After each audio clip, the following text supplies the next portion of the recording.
Okay, you know what? I think I'm going to start. And I had already asked a couple of the people who logged in early, just sort of what they're looking for in this session. I'm going to, let me just give you a little history on this. Jeremy called me and he said, hey, would you be willing to do a workshop on the Shiviti? And I said, sure. And because I'm a Jewish Judaic artist, I've done different kinds of things. Frankly, I've never done a Shiviti, but I'm familiar with it and I've done research in synagogues and whatnot. So I was aware of it from there. And as I started to sort of research and study more, I realized, wow, there's a lot I don't know about the Shiviti, but I've learned a bit. And what I'm hoping to do tonight is I want to show you a little bit of the not so much the history. The Shiviti essentially started to evolve around the 17th century, the late 17th century.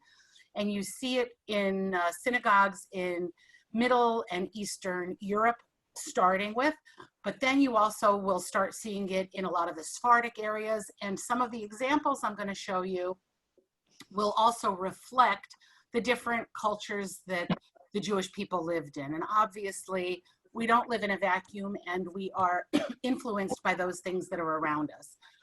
The thing that I realized also after a lot of this research, the Shiviti most likely evolved through the Kabbalistic movement and with the desire to have something that was tangible, that one could focus on, to really have more kavanah, more meaning, and really put oneself into their tefillot, into their prayers. And they started in the synagogues, really at the front of the synagogue. They very frequently will be by the Amud, where the cantor or rabbi is reciting the prayers to the congregation. I also wonder if it's not sort of a reminder also for the people leading prayers, hey, somebody is above you, but that's an aside. Shiviti essentially means I will place God above, I place God in front of me at all times, that I will show you the actual, I'm going to give you actually a bunch of different translations of different quotes that you're going to see throughout this presentation. One of the translations I have, and there are multiple ones, I have placed the Lord before me constantly because he or God is at my right hand and I will not falter. But oftentimes it's just the beginning of that quote. So what I want to start doing is showing you some of the Shivitis. And also, just as an aside, I have chosen a bunch of, I'm not going to do only the Shiviti. I'm also going to talk a little bit about mizrach and also a little bit about amulets, because being that this also has come a little bit from the Kabbalistic movement, there is a lot of magic involved in a lot of these different kinds of plaques. There is that belief that some of these quotes can help to protect me. And this is something that I think, to our sensibility, we oftentimes aren't aware that magic and things like that appear within Judaism, but it's actually quite prevalent, and certainly in certain communities. So I brought this image just to start with, because this is your very basic Shiviti. You will see these in tons of different kinds of synagogues. And the key elements that you find in the Shiviti are the name of God right on top, the Yud He Vav He, and underneath it, the Menorah. And for anybody who doesn't know, the Menorah really is the Jewish symbol. That's the Jewish symbol that you're going to see in catacombs in the 4th century. That's the symbol that you'll see in most of the synagogues, which were excavated in the 4th century and earlier. The Star of David is a much, much later symbol, and you really don't see it early on. And if you do, the meaning of it is not the same as the meaning that we have today. And also, just an FYI, the Star of David was a symbol that was used in many cultures, also in Islam, and it represented the Star of Solomon. It was called the Star of Solomon because it also connotates wisdom, but we'll get to that afterwards. So the things that you oftentimes see in the Shiviti, like I said, is God's name right on top, and often the quote itself, sometimes it will be one solid line. Sometimes it's broken up like it is here, Shiviti, Adonai lenegdi tamid. Here you have God's name appearing twice. You have it on the top and on the bottom, like in between the letters.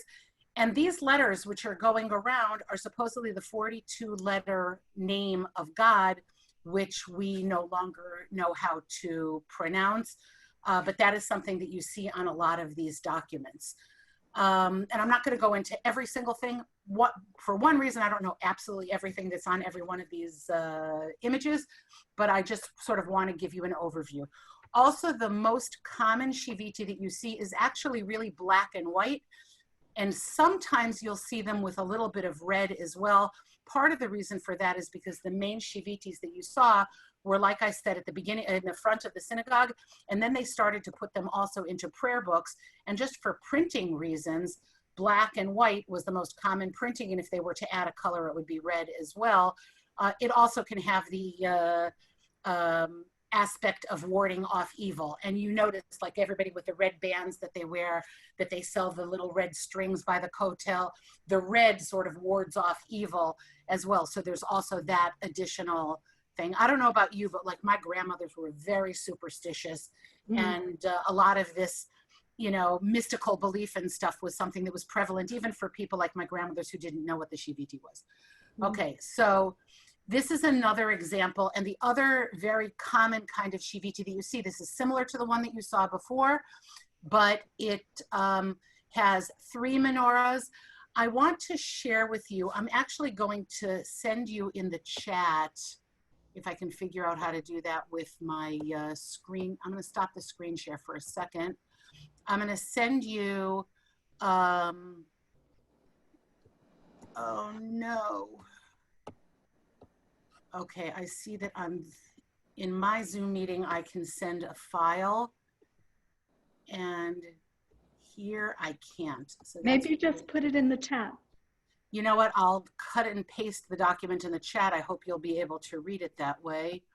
Oh, that's really unfortunate. I didn't realize that that was going to be. You could also like send it afterwards, like give No, it I want you to be able to see this. Okay.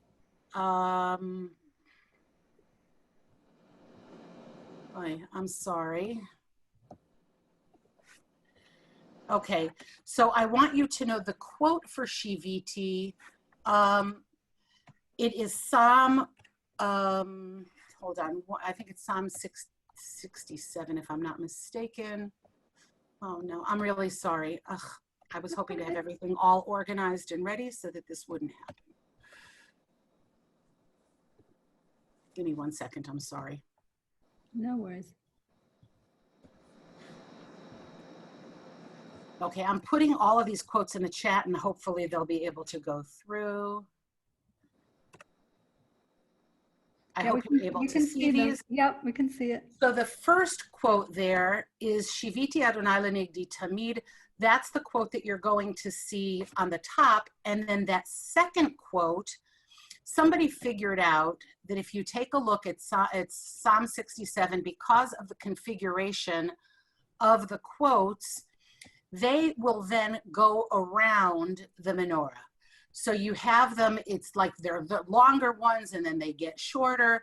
What I found very interesting when I was looking at this is they actually start the quotes on the left-hand side of the page and not on the right-hand side of the page, the way that you write Hebrew.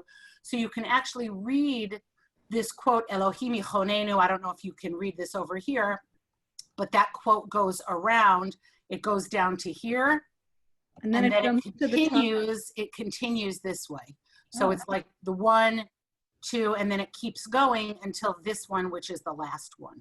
Okay, so it was just interesting, and that is always the quote that you see in the 7-branched menorah on the Shiviti. One of the reasons for that is supposedly to the Kabbalists, looking at the menorah, that's supposed to bring more light into one's life. So it's opposed to the concept of invoking the menorah. Not only is it the Jewish symbol, but it also is supposed to be invoking the light. And it's also supposed to be bringing the powers of light from above to the powers that are below. And there's a unification there. That also appears in God's name, which I will show you in some of the subsequent Shivitis that I'll show you. But before we go into a lot of that, oh, and here's just one other one. This is another lovely example from Israel, 1921. Again, the same concepts. One thing that you see here also, you see this Yud Aleph Hey Vav over here, and then also over here. Those are two names of God which are intertwined. And from what I read, they said they've been doing this for like 2,000 years. And it's also supposed to be bringing together those powers. And you see that a lot in a lot of the different Shiviti signs. Now, before we go on and show you more Shiviti signs, I want to show you that this is not the first time that you see the menorah in Jewish art. So in all the Bibles, like in the Middle Ages, you had what they called Menorah pages or temple pages. And what this essentially was, the Jews were still mourning the loss of the temple. And before they would do illuminated manuscripts, usually at the very front of the Bible, they would have what they have, these menorah pages, where on one page was the menorah, and oftentimes it was flanked by two lions. If you can't tell that those are lions, you should know that those are lions at the bottom. And with the flames, and by the way, the menorah was in the Holy of Holies, and supposedly the flames of the menorah would all merge towards the front flame, which would then point towards the Holy of Holies. So that's why in a lot of these manuscripts, you see the flames that are all pointing towards the middle flame, which then points towards the Holy of Holies. And over here on the second page were the implements of the temple. This is the showbreads, which is where they had 12 breads, each representing a tribe of Israel. The table where the showbreads stood. Aaron, who is not in all of these manuscripts, but very often he or Moses or both will appear here. Or sometimes it's just Aaron's rod, which I don't know if I see here or not. This might be, it's the rod which he had placed in the Ark of the Covenant. And then other implements of the temple that I'm not going to go into. But I brought this here just so that you could see that the menorah appears. Here's another such manuscript. And they're beautifully illuminated. And this was almost like a common iconography. So you can almost ensure that you will see these same kind of images in a lot of the illuminated manuscripts from the Middle Ages. So just to show you that I'm sure that the Shiviti also was influenced by these kind of images. And just because we have the menorah on the Shiviti doesn't mean it's solely on the Shiviti, and it also doesn't mean that that's the only image that you're going to see there, because everything was influenced by everything else. P.S. It was also influenced by a lot of the non-Jewish secular things that were around as well. So that's another thing that we will get to. And I'm pretty sure that even here with the use of blue and red, that was the common, those were the common colors used in Christian art, partially because they were the most expensive, and also they're the colors of royalty. So Jews adopted those to put them into their own artwork. Oh, I thought purple was the color of royalty. You also, but if you take a look at Jesus and Mary in any of the illuminated manuscripts, they're always wearing blue and red. Now, it's also possible that it was harder for them to make purple as a color to put in manuscripts. That's also possible, but I can't say that definitively. Okay. So this is another Shiviti. I'm pretty sure this is from Israel, but I can't say that 100%. But what you see here, you do have a lot of the same elements that you had in some of the other images which I showed you. But another aspect that is added here, first of all, there were 3 menorahs here. We did see that in a couple of the other ones. But here, you also have other religious symbols. So here, this actually I find fascinating. If you see this thing with it's really this Islamic sign on top with a sickle over here, that's actually supposed to be, it says Makom HaMikdash. That's the mosque that's the Al-Aqsa Mosque, which oftentimes appears in Jewish manuscripts because that is supposed to be the place of the temple. It's also supposed to be the place where the Akedah took place. So Jews will oftentimes actually adopt those things that were taken in other artwork, put it in their own, and then it has its own meaning. Here is Kever HaMachpelah, where, and it's Hebron as well, where Abraham was buried.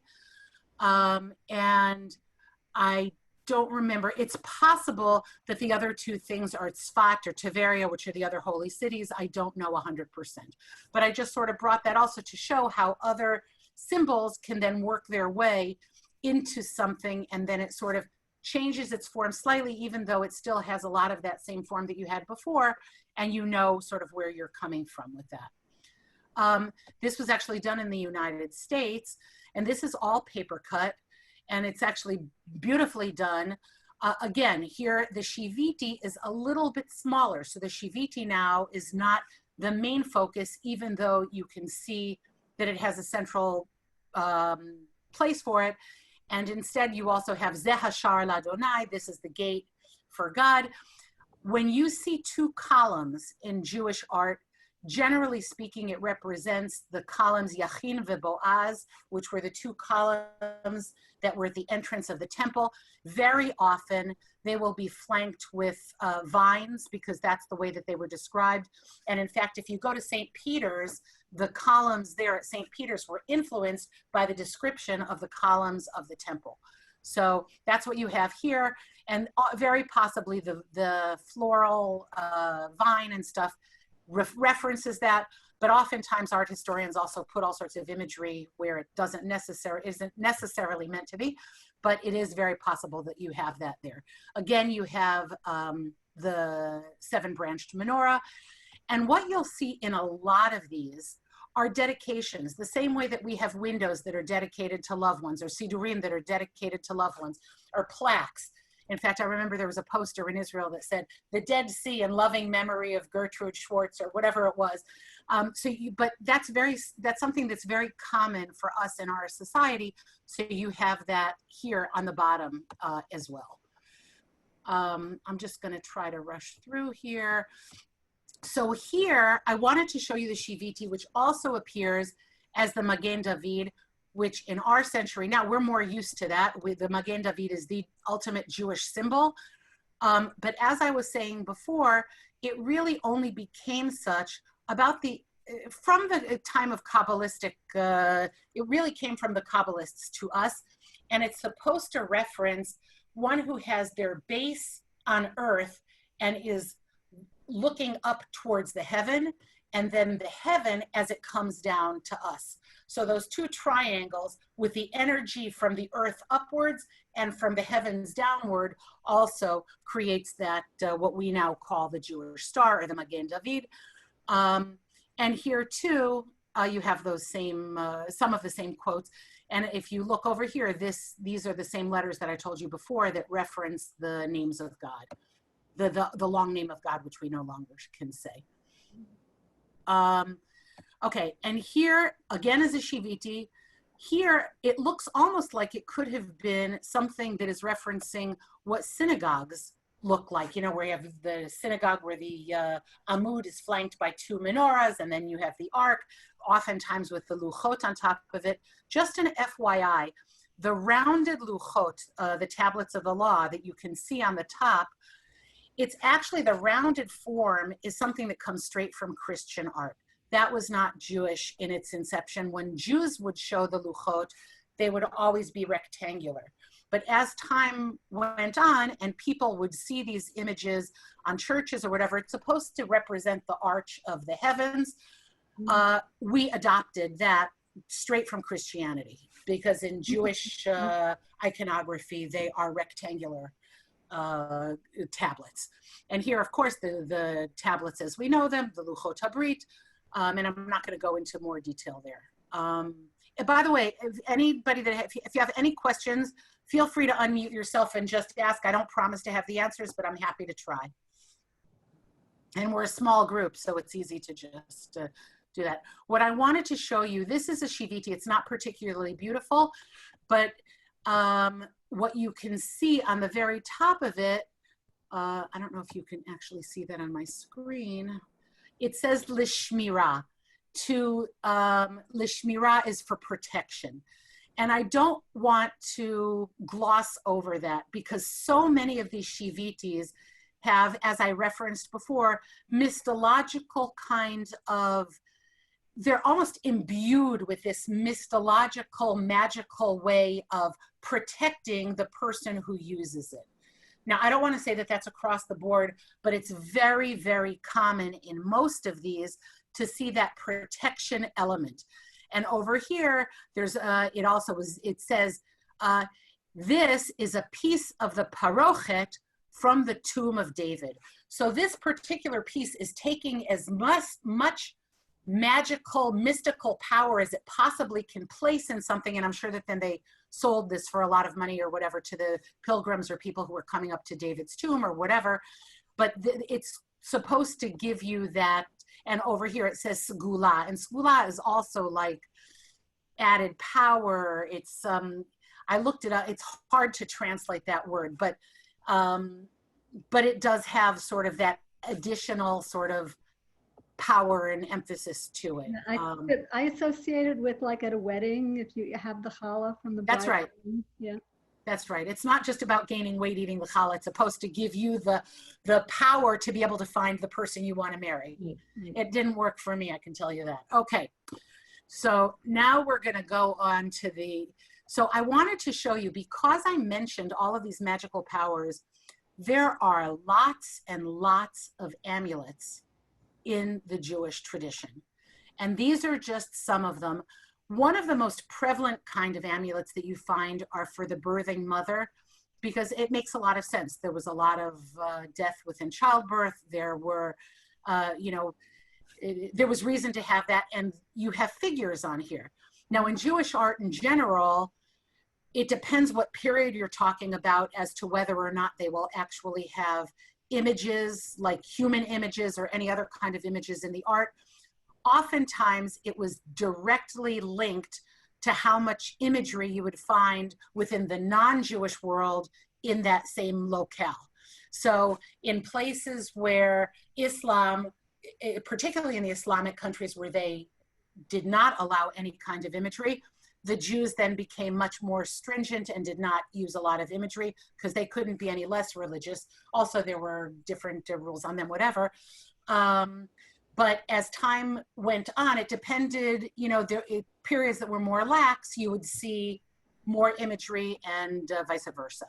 So here, these are actually angels, and they're attributed to protecting the birthing mother against Sinai and Sansara, or something, I forgot the name of the other one.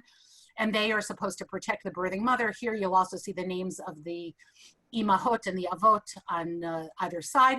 But again, you have the Shiviti, if I'm not mistaken, on the very top. Oh, did I close my screen? Sorry. Wait. We can see. Can you see the whole thing? Mm-hmm. Yeah, I don't see the same thing that you see, so, okay. And here again, you have Shiviti Adonai Lenegdi Tamid. These were worn. These were supposed to be for protection. And again, with the menorah in the middle. Another thing I did not mention a lot of is many of the Shivitis have the names of different angels. So you'll have Michael, Raphael, Uriel, all of these angels that are supposed to protect you. And for the birthing mother, there are additional angels that were supposed to ward off Lilith, who was supposed to harm the child. So you have that here. This one particularly has Raphael. I wouldn't be at all surprised. This does not have the Shiviti on it, but I wouldn't be surprised if this was made for someone who may have been ill, and then by wearing the amulet, that would give that person protection. Here again, you have names of angels going around here, the 42-letter name of God going around, Shaddai in the center, and again, this is meant for protection for the person who wears it. Sorry, I'm just going to try to go to the next slide. Okay, so I mentioned that a lot of the Shivitis started in Eastern Europe or Middle Europe, but then of course we see them. This is from, where did it say, Morocco or Africa, South Africa. And this is just like a carpet that you might find in that same area. Mm-hmm. One thing to say about the Islamic things is very often, specifically because they don't use a lot of imagery, even in their architecture and in a lot of the artwork that you'll see from there very often are symbols which are not necessarily overt, but people themselves might have understood. So when I take a look at these two panels right at the top here, that reminds me very much, it's probably supposed to reference the Luchot HaBrit, the two panels. If there were 5 of them, it probably would be referencing the books of the Torah. And you oftentimes see that in arches and synagogues from Spain and from places of Sephardic architecture and whatnot. So, and here again, I'm not going to, you have a lot of the same things that we referenced before. It's not a great image, so I'm not going to go into all of them here. And this is another lovely, lovely page where the names of the angels are very clear. The Shiviti is up here, but it's sort of small. The names of Michael, the angel, and Gabriel are very, very large. And again, now what's interesting here, you start seeing the Chamsa. We didn't see the Chamsa in Europe and in Russia because that wasn't a symbol that was readily used there. That's not something they were familiar with or that would necessarily mean anything to them. But once you get to the African countries, the Sephardic countries, you see many more of the images, which by the way is not a Jewish image. It's something that you see without the Middle East, throughout the Middle East, and it's supposed to ward off evil. And you will also see oftentimes there's also an eye within, same thing, that's the evil eye. It's also supposed to ward off evil. And you'll also see fish oftentimes, which are an image of good luck. Elana, what's the shape that, the main shape that this looks thing, like maybe a vase? I don't think that that means anything. I might be wrong, but I think that that's probably taken from a carpet or something. But if somebody knows better, I'm happy to hear it. I don't think that that has any particular meaning. Okay. What I can say is sometimes there is another image that I'm going to show you soon that has intertwining of lines and things like that. This, I've got to say, I learned this also from Manny Gold, that braiding a sort of image is also supposed to be a place to create knots so the devil can't get in there. And that, by the way, is something that you see also in Christian art. You see it a lot in the Carolingian art where they have all of these knots and things like that. But there's also meaning there so that it ward off the evil. Did you say Carolingian? What was that word? Yeah, that's like 13th century. That's Christian. It's not Jewish. It's Karl the Great. It's like Karl, that whole period. So this is a Shiviti. It's very simple. The reference here is just Shiviti Adonai with the 2 names of God, Lenegdi Tamid. One thing that you do see a lot in the Sephardic art, and I don't think that it's necessarily here, although it certainly could be, is there's a lot of cutout, and what they would oftentimes do, I'll show you in the next one, it's clearer here, behind the paper cut, they would put something which was reflective, like a mirror or like glossy paper. And it's really for the same reason that like you cover your mirror during Shiva so that you not scare off the spirits. Because if the spirit, that's one reason, I'm sure that there are others also. But if the spirit or the neshama of that person were to see themselves in the mirror, they would be freaked out, frightened away, and then they would leave. So here, a lot of times in the Sephardic art, especially when it comes to amulets and things like that, you will oftentimes see a panel behind it, which is reflective specifically to ward off those demons and bad doers and things like that. So that is something that you will frequently see. Again, you have the chamsas here. I'm not going to go into it. It's not very well preserved. And you have the priestly blessing that's around here. There's a little reference to the menorah right in the middle here. It's not entirely clear, but there is a menorah right in the center here. So you see a lot of those symbols, they repeat themselves, and then people pick and choose. They take those things that mean something to them. Now I'm moving on. Yes, go ahead, Mia. Oh, I was just going to say with the previous slide, whether those are hamsas or doing the priestly blessing, right, or both. You know, it could be both. It absolutely could be both. And oftentimes when you have the hands, they reference the priests. And when you have a pitcher, they reference the Levites who would wash, you know, the hands, the feet, whatever. they don't look to me like they're doing the open fingers. But another thing I should say, very often these artists copied things one from another. And if they didn't necessarily know the meaning for what it was that they were copying, and by the way, it doesn't usually happen, but it happens with lettering as well, you oftentimes end up with errors. I remember seeing a matzah cover once, and it literally said nun vav tzadi hey, which says notza, which actually means feather.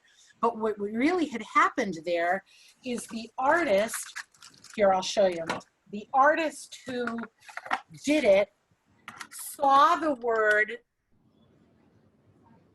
matzah, and there might have been a slight gap here, and when they copied it, they did it like that. They didn't realize that that was not a nun and a vav, it was a mem. Can you see what I'm showing you? No, we're still seeing. Sorry. I'm showing you on my screen, on my instead of my face. Can you see my face? Oh, okay. Where I usually talk? I think if you're on a phone, you wouldn't be able to see it. Oh, all right, sorry. Anyway, Oh, so I see now, Elana. you see, so instead of the mem tzadi hey, they said nun vav tzadi hey because they couldn't read it. So they just misinterpreted it. So sometimes, and I'm not saying that that's necessarily what happened here, but that happens very, very frequently. So you always have to sort of be open to that possibility. Isn't the chamsa usually depicted this with the fingers pointing down? You know what? It's interesting that you say that. I've seen it both ways. And I was told actually once, you know, oftentimes it's hanging down. And then I was told it's a bad vibe for it to hang downwards because then the energy is going down. And when you have a chamsa, it's supposed to be facing up.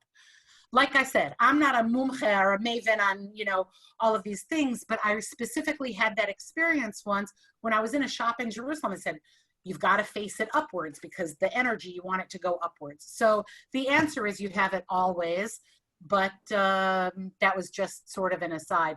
And oftentimes in these manuscripts, you know, you'll have it however the person doing it did it. Now, I think that this mizrach, I'm moving on to the mizrach and showing you that some of those elements that we saw in the Shiviti appear here too. This same quote, Baruch atah bevoecha uvaruch atah b'tzeitecha, you should be blessed when you come in and blessed when you go out, appears on a lot of the Shivitis. Here, the mizrach is right, front, and center. Sometimes, even on the Shiviti plaques, you'll have mizrach, and sometimes it'll be mem zayin, the first half of the word on one time, and the second half on the other. Mizrach meaning east, which is from whence the sun rises, which is essentially what it means. And mizrach was the direction facing towards Jerusalem. The caveat there is that not every place you have to face east to point towards Jerusalem. So in places where you didn't necessarily need to face east, you might have had a Shiviti or something else, but in many countries, as we know them, you faced east. Here again, you have the lions, which are done in a very colloquial kind of way. It's certainly not top art. You can see that this is, you know, very crafty. All right, I'm just going to move on. You know, one of the reasons the lions are supposed to reference the lions of Judah, but I think it's probably one of the earliest artistic expressions is seeing a figure flanked by either two lions, two bulls, two eagles, and you see that even in primitive art. Some of the very, very earliest art, we're not talking Jewish, this is way before Jewish, you have those two figures. You know, you have the lions at the library that are flanking the doorway. Many kings and queens, they always have the lions which are flanking their chairs. It's really a sign of power. And this is another place where I believe Jews also sort of took a lot of the symbols from those cultures which were around them. We do have lions referenced in the Bible. I mean, that's already, you know, something which we have. So it's not a far stretch to take those lions. And since we are descendant from the tribe of Judah, and the sign of the tribe of Judah are the lions, we see them in many, many of our manuscripts. This quote up on top here is also from the blessing that Jacob gave to Judah. Kera, Rovetz, Ke'aryeh, Ve'kelavi. So, so this is definitely referencing that. Here you have two birds on the bottom. More often than not, in that quote, which I sent you in the chat, there is the quote from Pirkei Avot, which I will just, hold on, I'm just going to read it. Sorry if I can find it again. Here we go.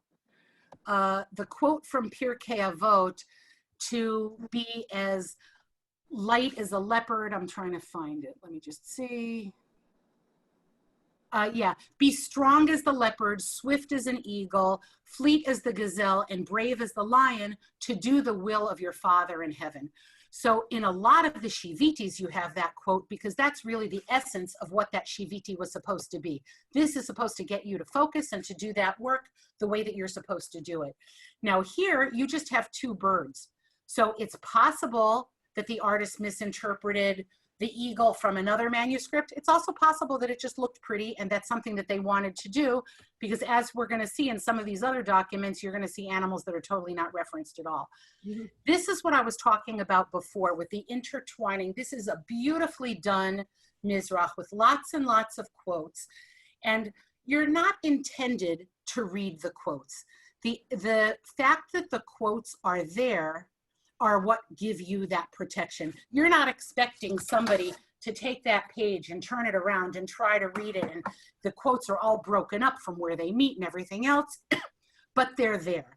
And again, this was done by somebody in memory of his rabbi, and his name is down on the bottom. Again, we have the Jewish stars, but you have that intertwining of the quotes, and it's really just the mizrach.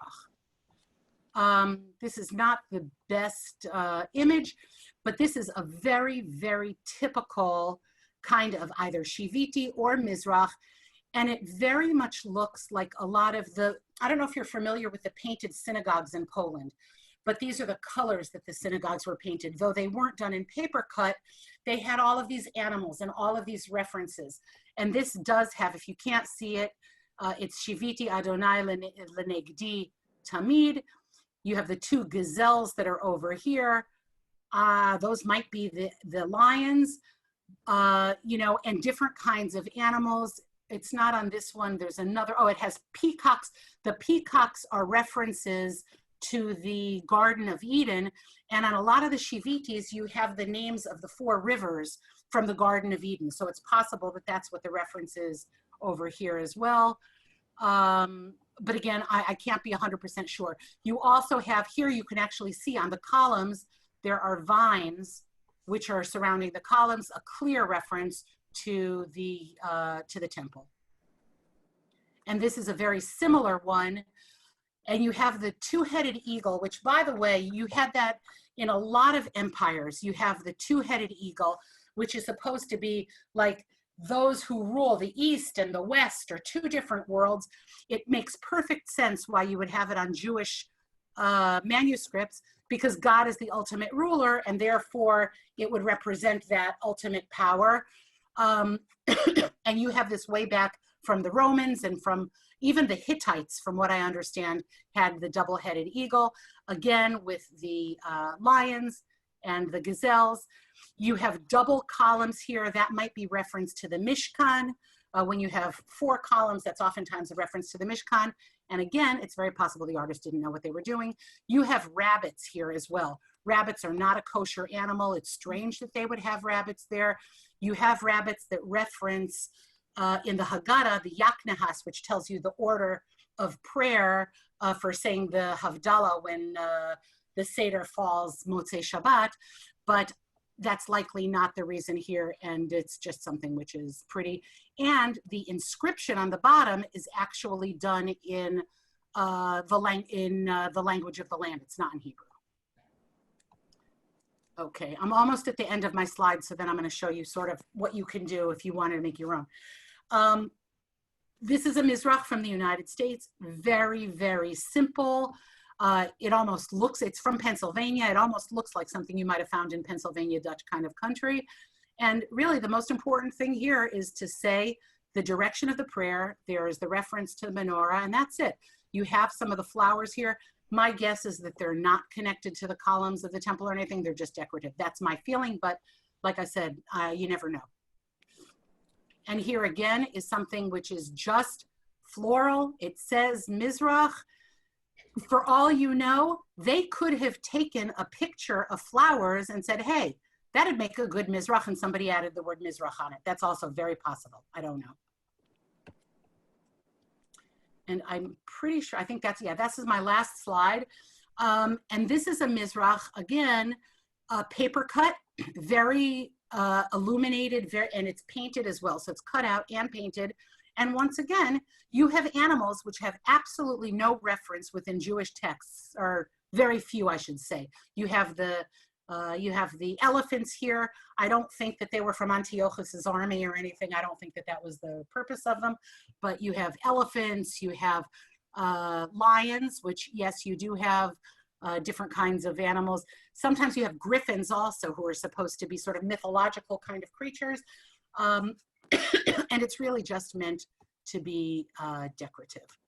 So I'm going to stop the share here. Does anybody have any questions? Okay. So who wants to, I'm going to give you just some pointers if it's something that you would like to create on your own.